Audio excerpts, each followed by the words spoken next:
Yeah. How many people working there? You did your hand, Well, hand so- this is, and we're going to start there. It's like it's a Jewish retreat center Okay. called Isabel Friedman. And give them Siddur, okay?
So we started Mizmoch Kaftet yesterday, the one before L'chol B'Edi.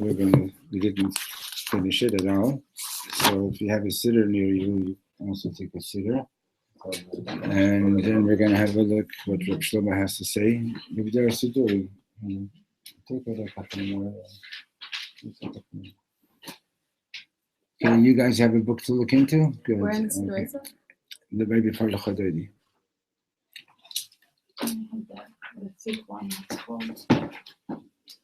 No, that's not. You still don't know what to call it, art scroll? What? After all these years, you don't know the word art scroll? I said You said the thick one, you said. no. I said art scroll. I said art You said scroll. art scroll. Yeah. So. Sonia, don't lose your touch.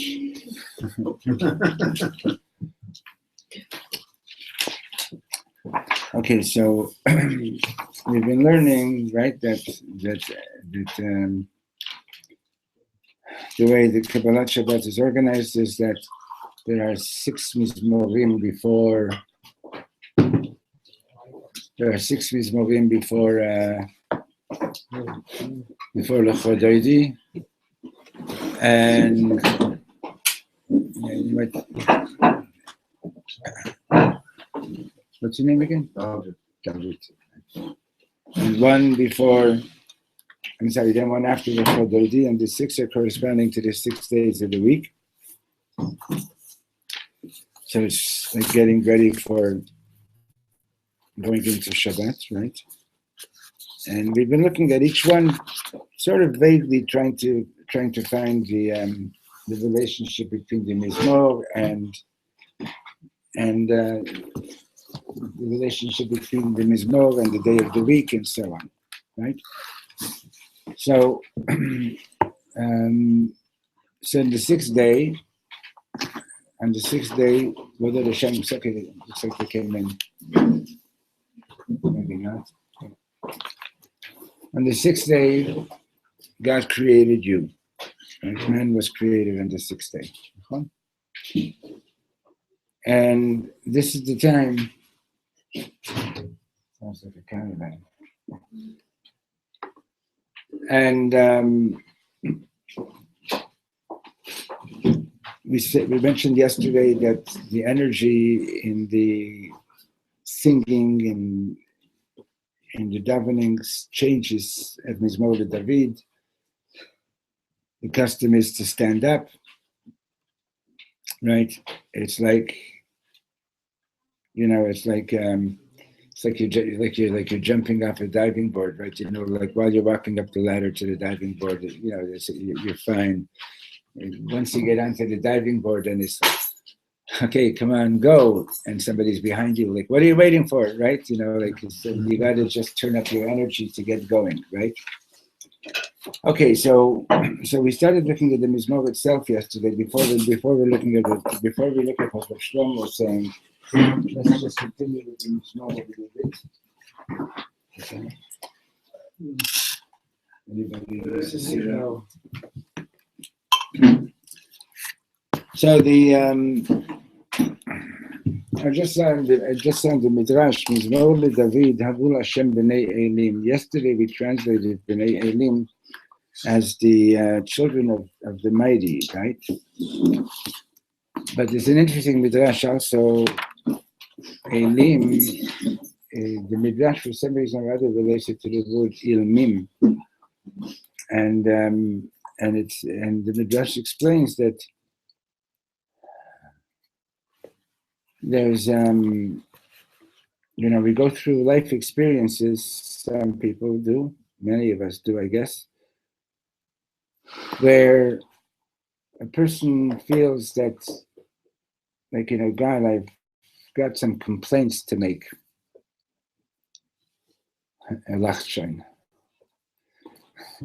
And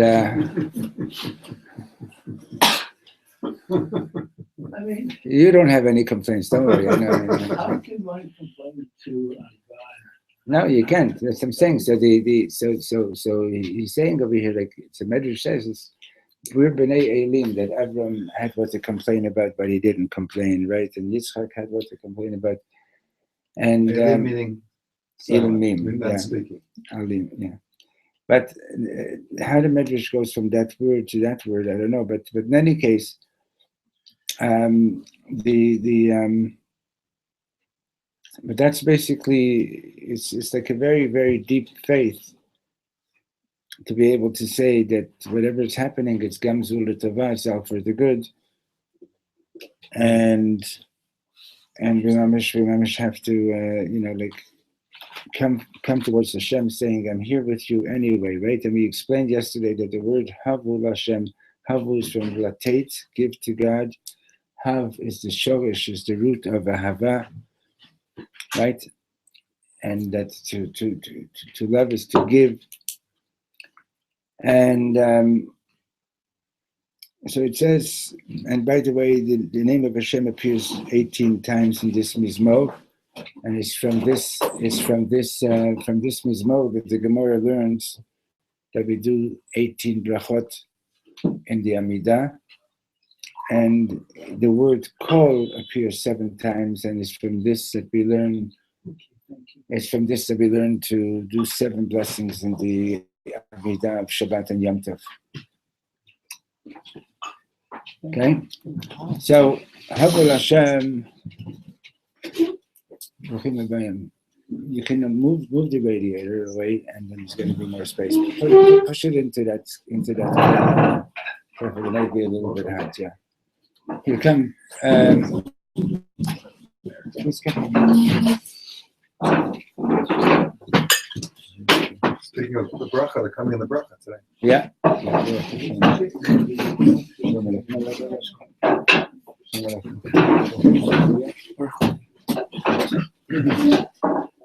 Okay. What was the last piece that we know from the 18 times that it says Yud-Kei Vav-Kei is the 18 brachos of Shemona Esrei, and the 7 times that it says Kol is the Gemara says that this is the 7 blessings that you make in the Shabbos and Yom Tov. Like call, like a voice. Kol, Call, yeah, like Kol, yeah, like Kol Vav Lamed. Yeah. Good. 7 calls is the second. So we have 7 brachot in the Shabbos Amidah. Okay. Amen. Okay, so now, so you're all familiar with Reb Shlomo's tune for Mizmor LeDavid. I just want to share with you another chazan, as you know, but I want you to hear how they do it in Square and I think also in Vishnitz. So they start off like, Mizmor LeDavid, And the Chazan goes, Havul Hashem b'nei Elim, and then everybody repeats it. Okay. Havul Hashem kavod v'ois, and everyone repeats. Havul Hashem. You see the energy that they're doing, like Koyel Hashem b'koyach. That's how they do the whole mizmor. Like kind of like mamish. at the end of your Huh? Kippur, when everyone's What? repeating Yeah, the Chazan, yeah, it's it like- just lifts you higher and higher. It's like we're going into Shabbos, jump up, not down, up, right? Jump up, go, keep moving, and we're going, right? So it's so we mentioned that, right? That this mizmor is corresponding to the sixth day of creation, the day that man is created, right? And our biggest problem, like Shlomo used to say this, and I know that what's his name, that first black prime minister of South Africa. What was his name? Nelson Mandela. Nelson Mandela. Yeah, that man is. Hi. There's room up here, right here, between these two girls. You can come and take a stool and come. And I have a phone number for you for a real estate agent, okay? Okay. So that people are more afraid of the light than they are of the dark. That was Nelson Mandela. He was not the first one. He was not the first one. And where people are more afraid of being the person that you can be than to just be a schlepper. And schlepper doesn't mean necessarily that like the lowest level schlepper. It's basically if we're not living according to, if we're not manifesting the gifts and the talents that Hashem gave us, that's like that's basically being a schlepper type of thing, and just this past Shabbos we read the Aseret HaDibrot, and the Ishbitzer has an amazing interpretation on the third commandment. The third commandment, right, is Lo Tisa Shem Hashem Elokecha Lashav. Don't use God's name in vain. Which the pshat is, the pshat of that is that don't use God's name in an oath which is in vain, right? Like for example, if someone were to swear in God's name that this is blue, so it's using God's name in vain because it's an obvious truth. Or if somebody were to swear in God's name that this is red, it's an obvious lie. So you're using God's name in vain. But it's interesting that if you want to go and translate the words Lo Tisa very literally, what would you say, Nuria? Don't carry. Lo Tisa Hashem Hashem Elokecha Lashav. Don't carry God's name in vain. What does it mean to carry God's name? How do you carry God's name? How you represent, how you act as a person in society. Okay, so that's something else. In other words, there you have to mitzvah of Kiddush Hashem and not to do a Chilul Hashem. What does it mean to carry God's name? Yeah. Would it be like if you, let's say you wore a yarmulke and you carry yourself in religion, but you don't practice, you don't. So then it will be in vain, right? But let's get a little bit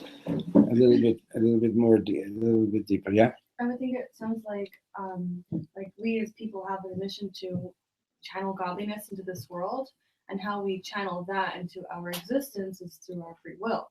So I could totally say God's name in vain and then create almost like a contempt and a disdain for like this energy of godliness, or I could perform a righteous deed. And also that's also all this that you guys are saying is very good. So here's what the Ishbitzer says. He says, what is godliness? God is creativity. Right? Hashem is the creator. God is creativity. And whatever creative talents that you have is the way you're carrying God's name. In other words, God is sharing his creativity with you. Right? And so Hashem is saying, don't let it be in vain.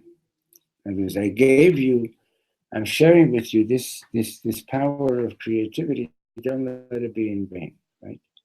So, Havul Hashem, like, stand up, come forth, be, be all the wonderful things that you can be. So what's the problem? Why do we hold back? So if Shlomo said a teaching, actually heard it the first time at our Shabbat Barachot. He said that every child is born with certain sense of, like, sometimes you think back to your childhood, you have some kind of dream that you're going to do something great in the world. You're going to do something really special, right? And then as we get older, we sort of, very few people actually go ahead and really manifest that dream that they have, but the great things that they could do. Why not? So he says that Rav Nachman says that moment, like, that those childhood dreams, they're sort of a kind of a prophecy. But every time that we make a mistake and somebody else puts us down for it, or we put ourselves down for it, we lose confidence. We lose confidence in that prophecy. We think that it was just a childish thing to think that way, and we lose confidence in it. And that's the that's one of the most sinister things about mistakes and transgressions, right? Is that we keep on, like, the more often that we do it, the more we lose our vision of what we can do. The more we transgress, the more we lose the vision. Yeah. What do you mean by transgress? Whatever the Torah says. Transgress. Like, every time I do something that's taking me away from connecting to Hashem. How Right? do we know what The Reb Shamshon Raphael Hirsch explains that the word chet literally means to miss the mark. That's the literal meaning of the word chet. Like, when he brings a pasuk that it says about the marksman of Shevet Binyamin, Kuleya be'even al chut ha'sa'ara ve'lo yachti, that they had these marksmen that they could shoot a sling, they could sling a stone at a target no bigger than a hair's breadth, ve'lo yachti, and they wouldn't miss it. Right? So the whole concept of chet is that I'm doing something that is taking me away from my target. Tshuva is coming back to my target. What do you want to say? How do we know what we're good for? Don't ask. You want to ask your mother? Or yeah. What? Go ahead. I'm focusing on that we should be whatever. Yeah. So how do you know? Right? How do you know? So that's a good question. So so if you know that you have a certain talent, then that means, use that talent, actualize it, right? My talent was raising children. You did it, Baruch Hashem. All right, now. Now Zaidi. No. A Zaidi is different from my father. Zaidi just comes and smiles and loves and So that's a talent. Like when we had this neighbor, the grandmother used to come play with the kids, and she said, "Why do grandparents and grandchildren get along so well?" Common enemy. Common enemy.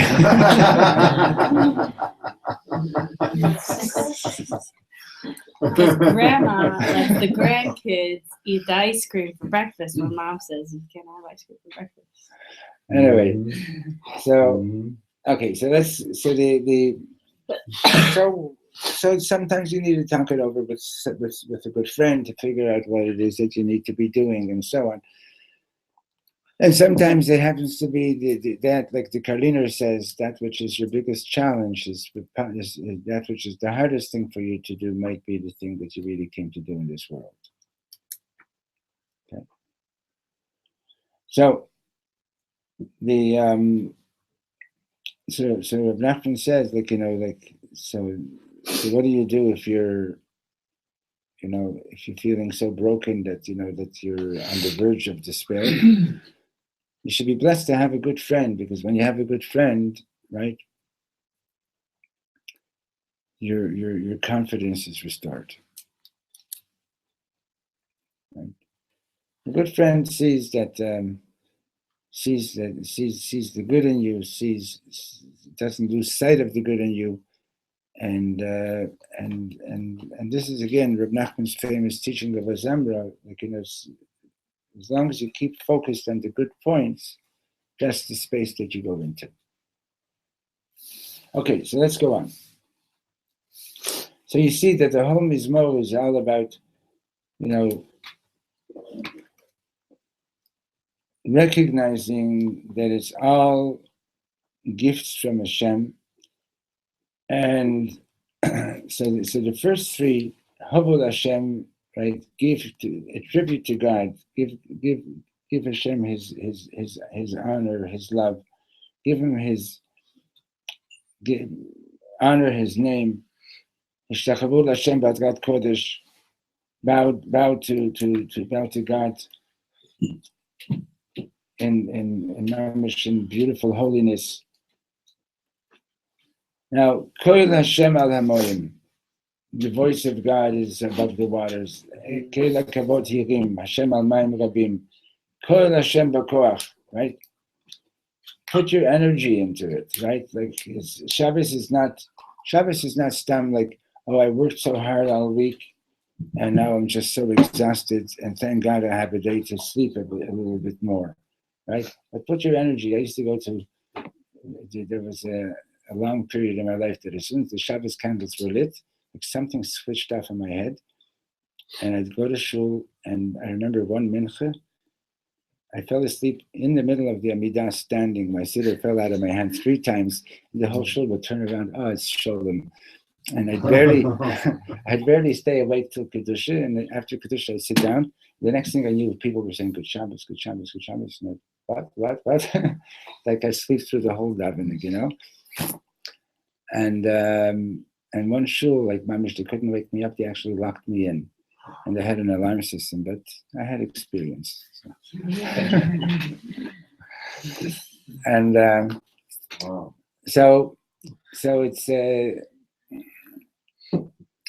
Rachel, and you want to turn off that heater? It's getting a little bit warm, no? And the other near the wall, just pull it out, and you'll see there. Not the plug, just pull out. There's a dial there. Pull out the heater. Pull out the whole heater. Okay, fine. You took it out. Good. Beseder. Thank you. So, on the contrary, like Shabbos is coming. Like wake up, be there. So I was reading all the different codes. It's actually interesting you said that there's 7, because the way it basically seems to me by reading it is that it's talking about the whole creation, like all the things that have happened, it's and all together. the process of things coming together. You have Maim, you have Koach and Hadar, which made the beauty of the world to begin with. And you have Shover Razim. So obviously trees grew, do whatever. It depends how literally you take it. Broke the ground, did whatever. Caused all the different pitzulim that there were, different continents on. Like it's like all these things, like it's talking about like how the whole world is created. So it's interesting that there's actually 7 of them. If there's 6 days of creation. No, Shabbos is a creation too, by the way. And that's the thing, that Shabbat was the creation of the beauty in itself. So all 7 correspond to like as if the 7 days of Bria. Good.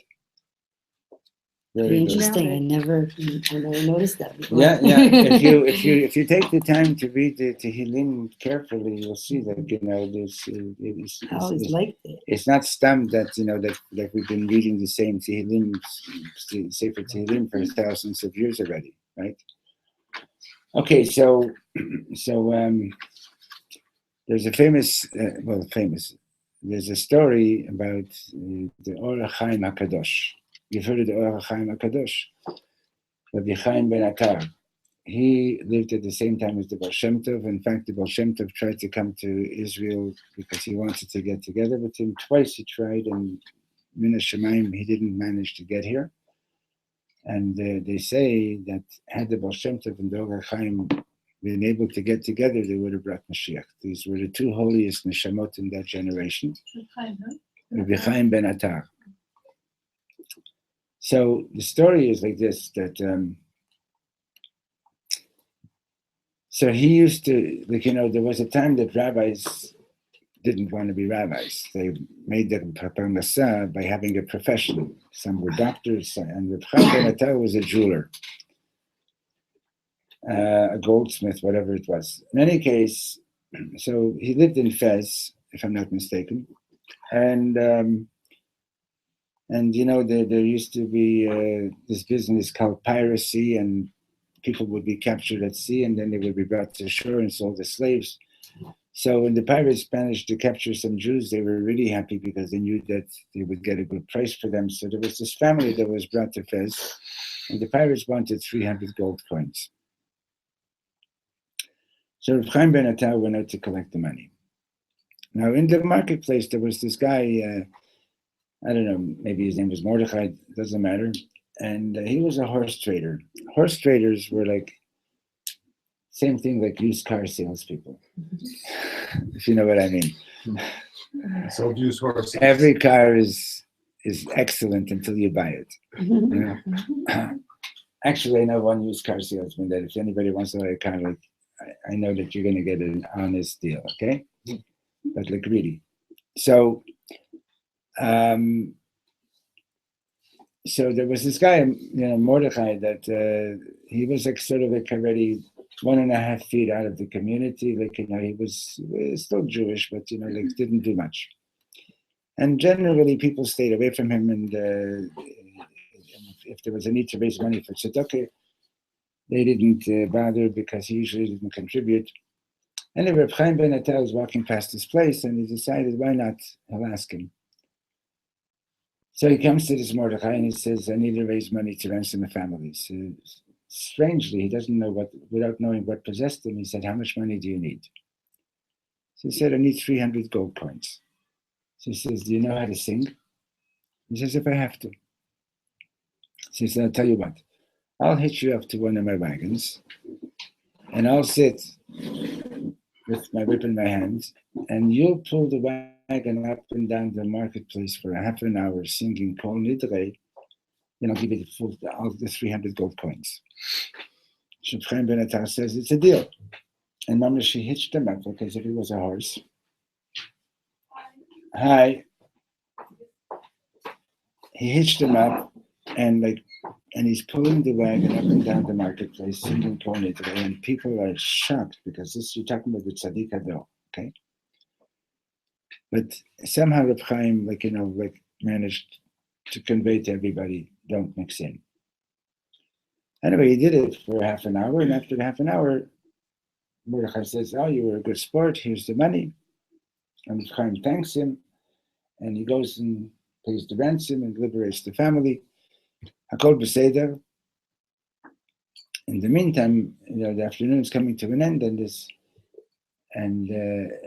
so after this happened, there are two versions. One is that people came over to this Mordechai and they said, do you realize what you did? You took the most righteous person in the generation and treated him like an animal.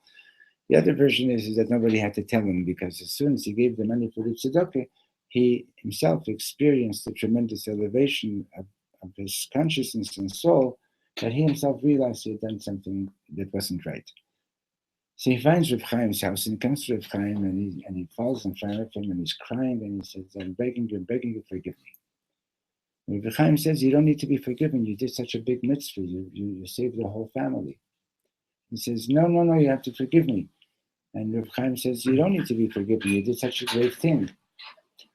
And he says, I'm not leaving until you promise me that you forgive me. Good horse trader, So Reb Chaim says, okay, I forgive you. And then he says, I want one more thing. I want you to bless me to have the same taste of Shabbat that you have. Hey, there's room up here. Take down the chair for him. And Reb Chaim says, I bless you that you'll have the taste of Shabbat. So he says, I want the same as you do. So he says, that I can't give you, but I promise you that you'll have the taste of Shabbat. So it's like it was like Wednesday afternoon, and he's going home from work, and strangely he starts chanting, like saying, Shabbat is coming, Shabbat is coming. And he's just saying it more and more intensely. He comes into the house, his wife looks at him, he says, Shabbat is coming, Shabbat is coming. We got to do something for Shabbat. So the next morning he had, like, he had a cow, took it to the shochet, had it slaughtered, and he had the meat cut up, and he goes around and he's distributing it to everybody. Shabbat is coming, Shabbat is coming. And his wife can't even have a conversation with him. All he's doing is Shabbat is coming, Shabbat is coming. He's like, he's fixed on this, Shabbat is coming. The next day, Friday, he had a couple of chickens. He took them to the shochet, had them distributed. So she figures, like, okay, we're not so religious anymore, but, Shabbat is coming, Shabbat is coming. Okay, well, I'll make Shabbos. And as soon as she lights the Shabbos candles, Mordechai goes, zoop, he's flat on the ground. He's flat on the ground. He's not dead, he's just gone. And she pours water on him and she kicks him and everything, and she can't get him up, like he's gone. 25 hours later, Shabbos is over, picks up his head. Shabbos is coming. And, and the whole week, Shabbos is coming, Shabbos is coming. And she's beginning to think, what's going on with this guy? Anyway, comes the next Shabbat, she lights Shabbos candles, zoop, he's out. Same thing, 25 hours, he's not here. And Shabbos is over, picks up his head. And she's beginning to think, like, what did he do? Did he lose all his money? Is he hiding in religion? What's he doing? But she can't talk with him. So she goes to the shochet and to the shochet, and she tells him, listen, my husband isn't functioning. And she tells him what's happening. And he promises her that the next Shabbat he's going to come and see for himself. Sure enough, comes Shabbat, she lights the Shabbos candles, he's out. The shochet stayed with him the whole Shabbat. And Shabbos is over, picks up his head, Shabbos is coming. And the shochet says, where were you? He says, I have no idea. So he says, what's going on? So he says, I got this blessing from the Orach Chaim, from the Chaim ben Atar, and that's what's happening in my life. So the shochet goes to the Chaim ben Atar and he says to him, you got to take this blessing away from him, he's not functioning. So the Chaim ben Atar said, I can't take it away from him, it's a gift from heaven. His problem is not the blessing, his problem is that he doesn't have the vessels for all that light that he's getting. So tell him that if he'll come and study in my yeshiva, he'll develop the vessels, he'll be fine. So the guy actually sold his business, became a student of Rabbi Chaim ben Atar, and years later, Rabbi Chaim ben Atar made Aliyah. If you walk in the old city to where, in that street that most people walk on, you'll see there's a shul there, his shul. And all the students in his yeshiva made Aliyah together with him. And they say that this Mordechai became a tzaddik in his own lifetime. And in fact, after the 6-Day War, when he came back to Har HaZeitim, to the Mount of Olives, a lot of graves had been destroyed by the Arabs. But Rabbi Chaim ben Atar's grave, and the one of his wife nearby, and also 2 of his students, and one of them was this Mordechai, those were untouched.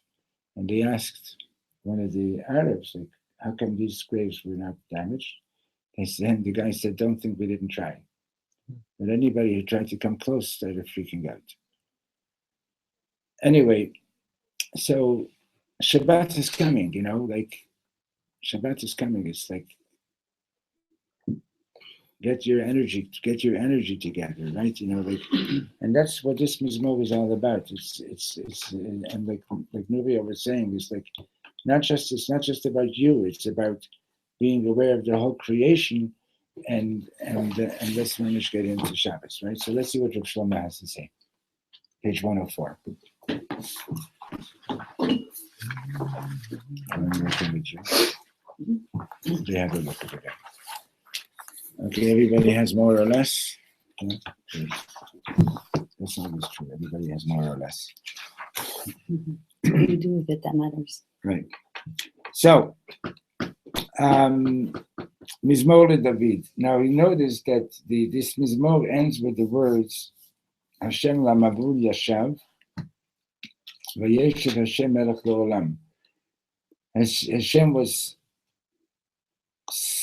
sitting at the time of the Mabul, and Hashem will sit as king eternally. Hashem Oz Lamo Yitain, right? God gives power, will give power to his people. Hashem Yivarech et Amo B'Shalom. So here's what Rav Shlomo says. The Mizmor Shel Yom Shishi, in this Mizmor of Friday, אנחנו ממש מתקנים את הנשמה, we're fixing our souls. It's just an expression. In other words, you're getting yourself aligned again. את הגוף and your body, that כל העולם כולו לפני כניסת שבת. We're getting everything like, let's get it all together, because Shabbos is coming in. אתם שומעים רבותיי, אנחנו מתפללים בכניסת שבת, so at the beginning of Shabbos we say, Hashem למבול ישב. God sat at the time of the flood. ומבקשים, and what we're asking here is, ריבונו של עולם, תביא עוד פעם מבול. We want another flood. Does that make sense? No. כולנו יודעים שהנשמות של דור המבול היו אותן הנשמות של דור קבלת התורה. Everybody knows that the souls that were living at the time of the flood, these were the souls that came back and were enslaved in Egypt, and these were the souls that were there at Matan Torah. Which souls? The ones that were drowned? In the flood, yeah. The ones who were drowned in the flood were later came, appeared at This was their Mount Sinai. tikkun, yes. Yeah, came back and we were Mitzrayim and so on. Okay? And these were the souls of Shel HaKnisa L'Eretz Yisrael. Now, whenever Rav Shlomo used to say everyone knows, we would look around the room to see if anybody knows. Nobody knew. What he meant was everybody better know. Okay? But the problem was that since the people didn't know what to do with themselves, the world was destroyed. We're still a little bit on the outside, right? And we're praying, God, we want another flood. We don't want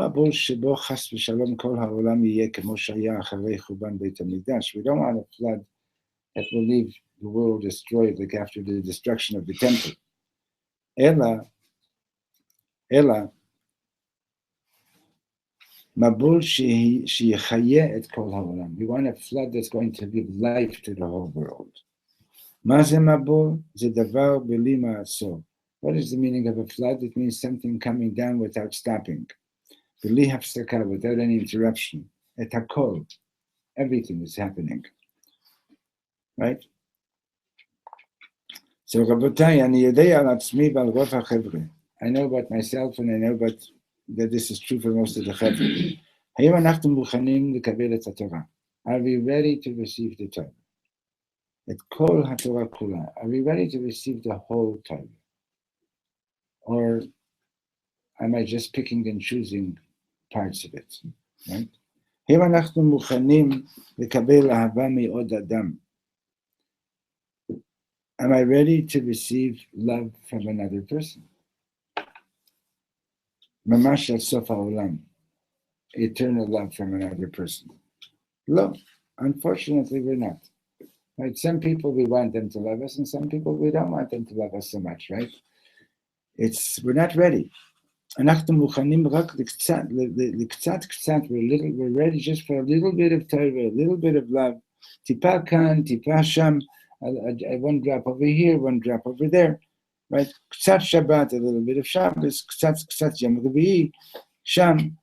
ולכן אנחנו מתפללים, so that's why we're davening, we're praying, ריבונו של עולם, תן לי פעם אחת בחיים שבת. Please God, give me one Shabbat, page 105, Shabbat של מבול, give me a Shabbat of a flood. שהשבת ממש Tikanes lekuli. I want this Shabbat to enter me into every part of my being. L'toch haneshama, l'toch haguf. I want it to fill my soul, to fill my body. Shahashabbat tihiyeh yom shekulo Shabbat. I want this Shabbat to be the eternal Shabbat, complete Shabbat, without any interruption whatsoever. Right?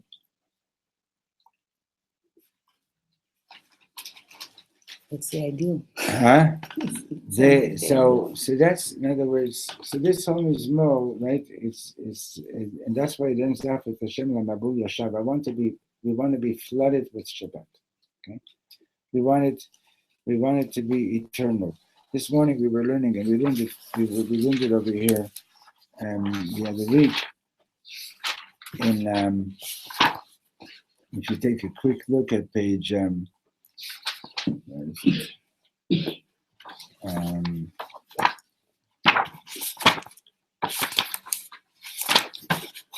second.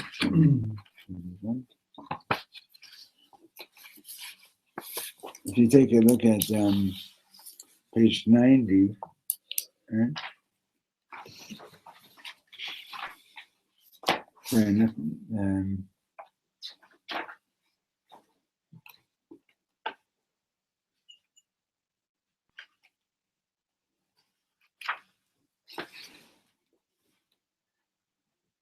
at the bottom of page 90, right? He says, the last paragraph, he says, we're always talking about peace, right?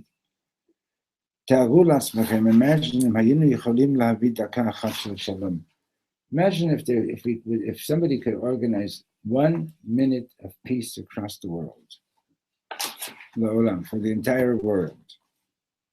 Then there would be real peace right the next day. Because the problem is that people don't really believe in peace. People don't believe that it's going to be peace. The world is so sick that is already thousands of years that people are at war all the time.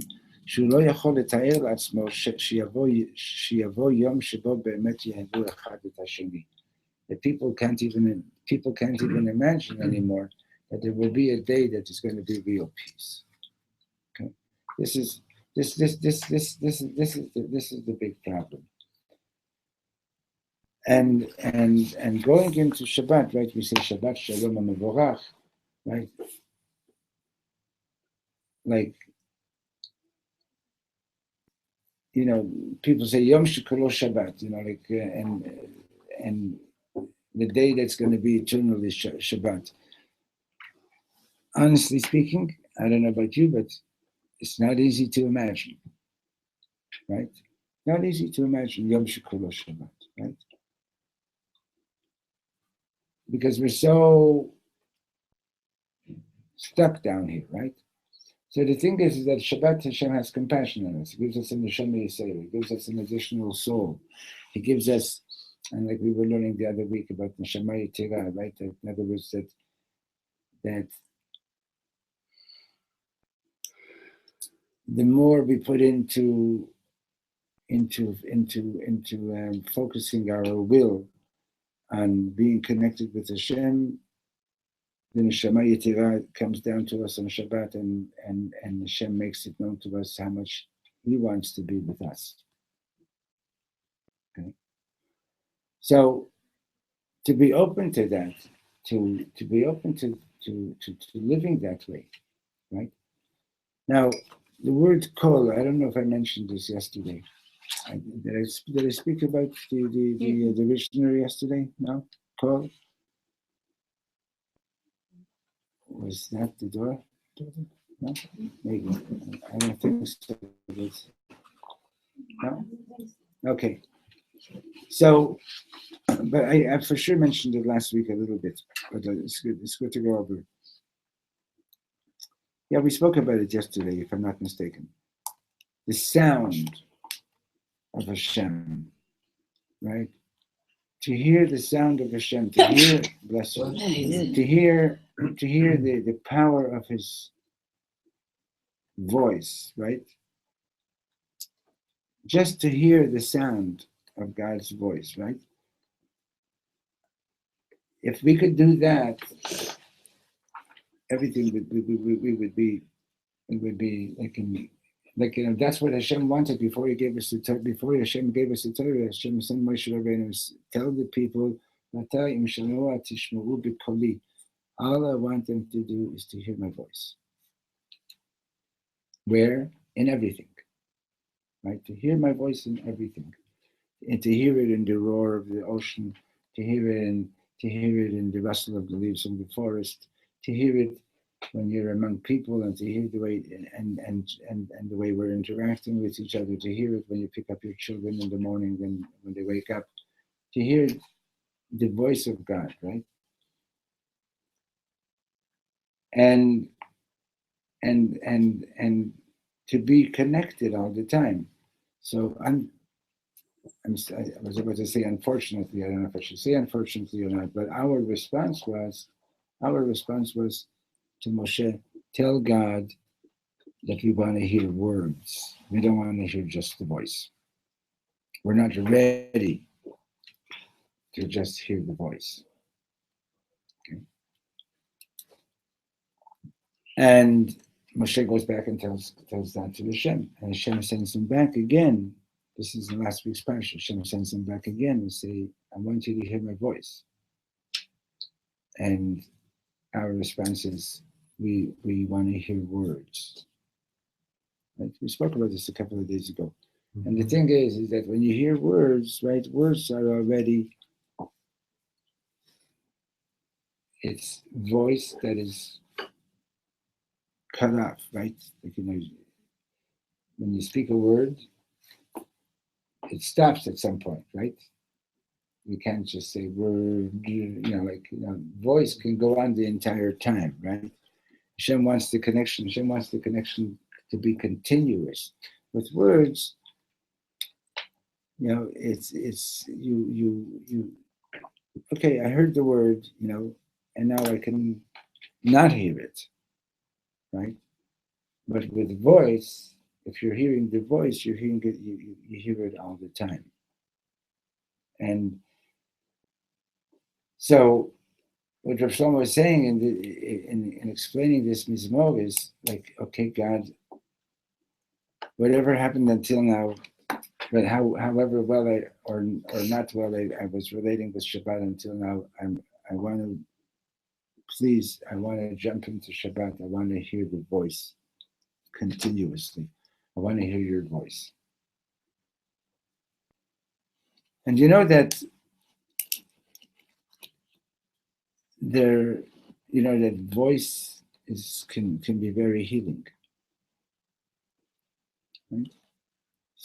I mean, voice can also, if it's not used properly, but if it's used properly, like there are people that have a voice that you hear it and you say, wow, this feels so good, that voice makes me feel so good.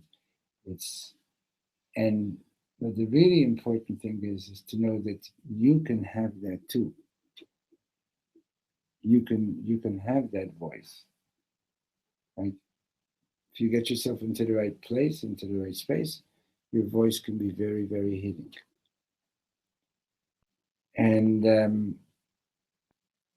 And Hashem's voice is very healing. It's very powerful. We're scared of it. We're actually scared of it, right? But because it's frightening, we're not used to it.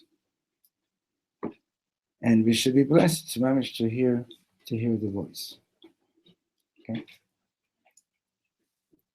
You wanted to say something, Sean? I think there's something that's deeper, as you were saying, deeper than words. Word milah is the same word as used for brit milah. Cutting. It's cutting. Yeah. Words. My words are cut. My wife's grandson said there's a difference between words and numbers. Letters end, and the word for letter, atzurim, in Hebrew is consonants. They end, and numbers go on, never end. Words have an ending. As he was He was said. he was 3 years old when he said that. So Now he's a professor. now he's 5. He still could be. Seemed to be a professor. Isn't Brilliant. silence like far more infinite than sound? And the sound is Well, the question very is there ever really primal. silence? Remember the sound? Is there ever Remember the really sound of silence? the sounds of silence. Silence, sound. But there isn't such a thing as No, real but there's such a silence. thing as The like- leaves are always going to rustle. I know, but I'm Flowers saying are that always it going would to have move. been also a supernatural incident if at Sinai there was like a deafening silence. You know what I'm saying? That's Okay, also but not look at natural. the That was words the that element look at the of words knowledge. that you just used. The deafening silence. Deafening silence. It's, we can be silent.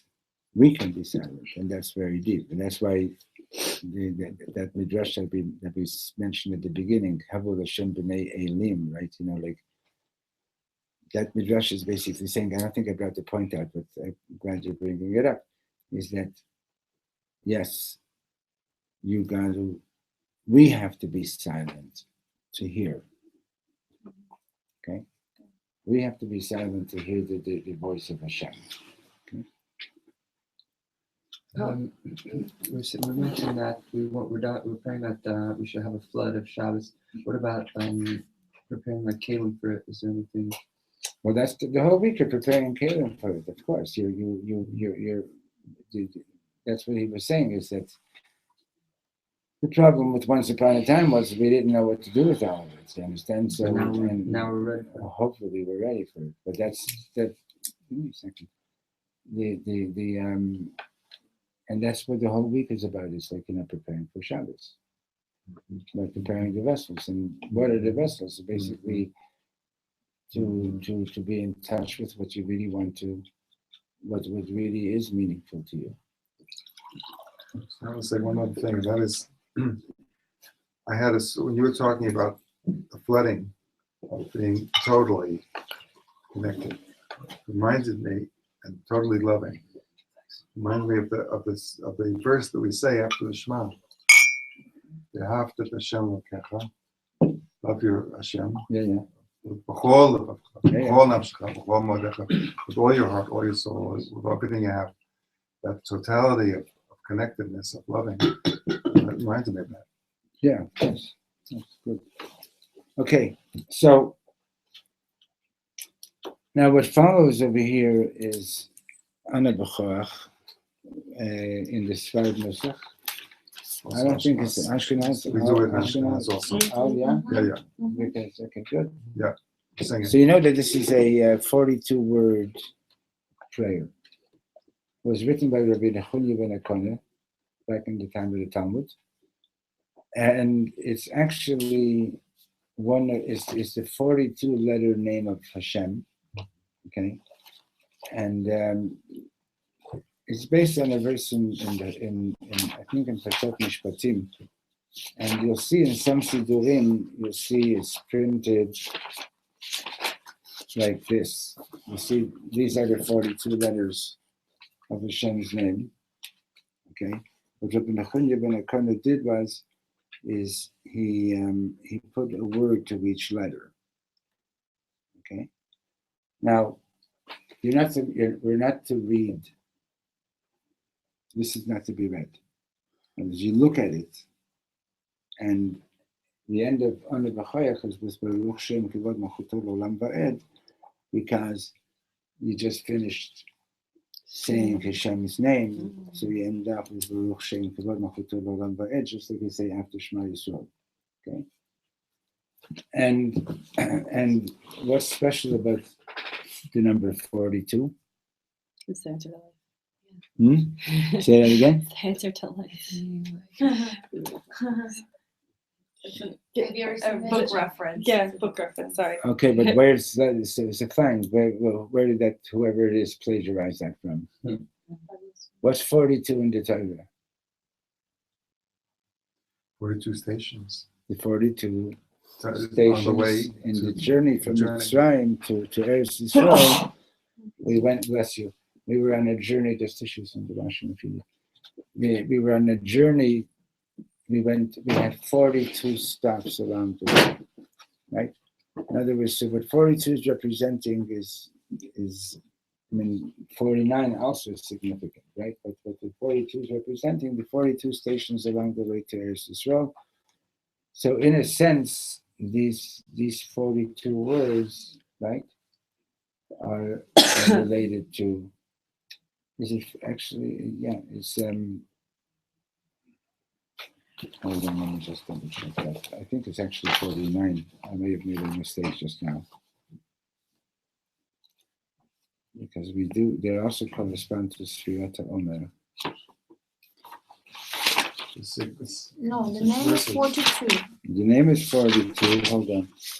And Sfirat Omer, it goes down to, right, the name is 42, right. The name is 42, but then when you count the abbreviated letters as well, so it adds up to 49.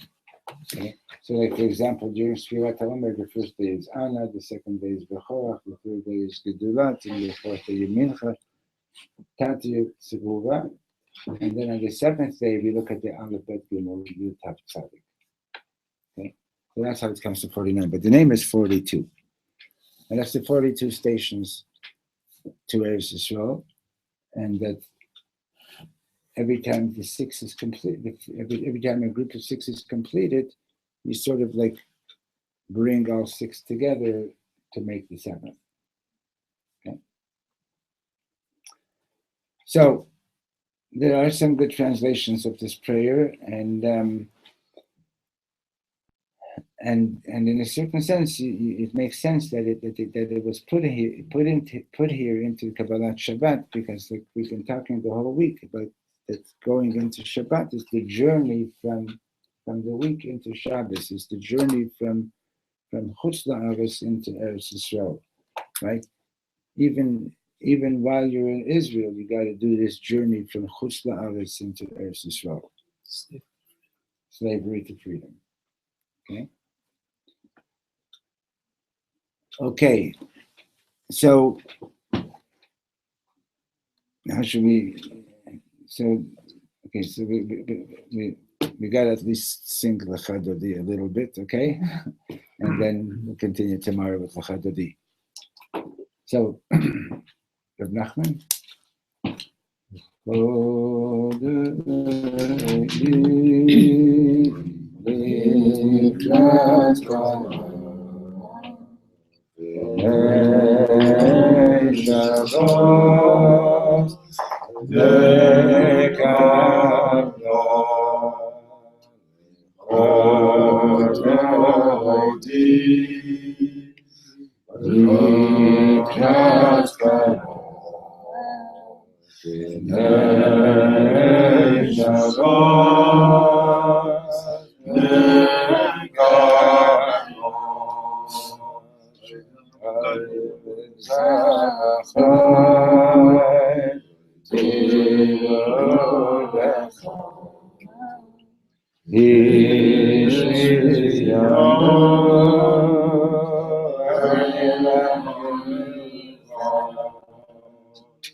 Shavua Shabbat Shalom. See you tomorrow, Mr. Shem.